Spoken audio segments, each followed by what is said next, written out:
This is IGN. It may not break the mold, but this beautiful sequel's brutal combat just feels great. This is your IGN review of Warhammer 40,000 Space Marine 2 by Chris Reed. I was halfway through the opening level of Warhammer 40,000 Space Marine 2's campaign, unloading bolt rifle rounds alongside my two squad mates, when I found myself smiling at just how good it feels to be back in this futuristic grimdark fray.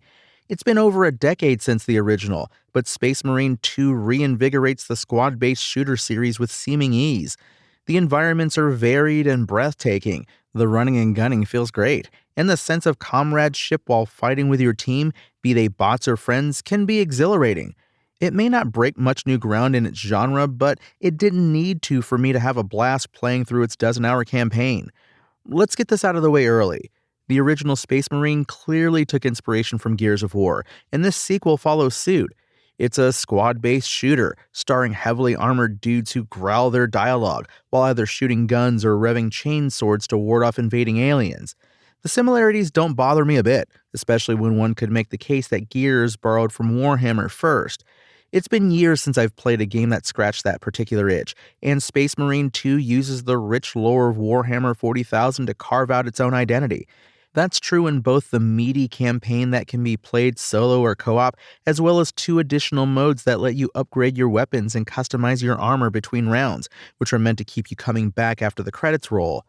The campaign drops you back into the considerable boots of Dimitri and Titus, the hero of the first installment.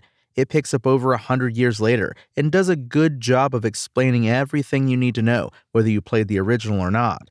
The story is more than serviceable, and it moves at a fast clip, sending your squad to interesting locations across several planets.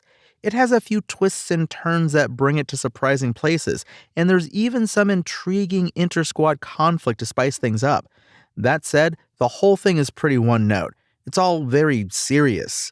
I get that there's a war going on and lives are on the line, but just a dash of humor, even the gallows humor many other 40,000 games use, would have added a welcome extra dimension.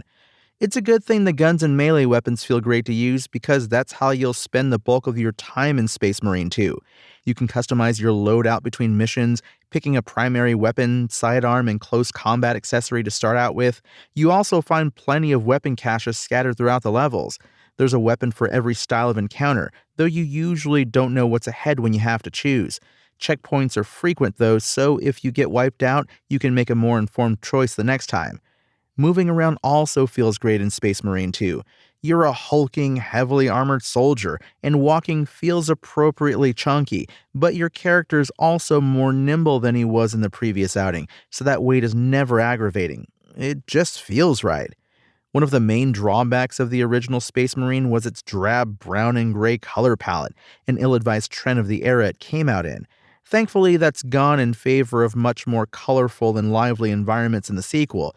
Some levels have you tromping through alien worlds that are green and purple and lush with extraterrestrial flora. Others are set in towering urban areas full of gothic buildings with stained glass windows. The campaign is a fine enough chunk of game on its own, but that's not all you get in Space Marine 2. In addition to Titus' saga, you can play two other modes that aren't so linear, each connected to the other: Operations and Eternal War. In both Operations and Eternal War, you get to choose from 6 classes of Space Marine, each with different loadout options and special abilities. There's Tactical, which can use the Auspex scan to highlight and weaken enemies. Sniper has a limited-use camo cloak. Bulwark plants a banner flag that restores the shields of any nearby squad mates. Vanguard has a grapnel launcher to pull himself into the action for close combat. Assault has the jump pack that Titus uses occasionally in the campaign, and Heavy gets a bubble shield. All of the abilities are useful and fun to use in combat.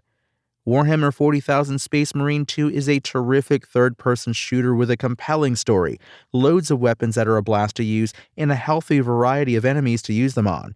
It once again borrows many of its ideas from the Gears of War series, but they're good ideas, and Space Marine 2 does a fine job of making them its own.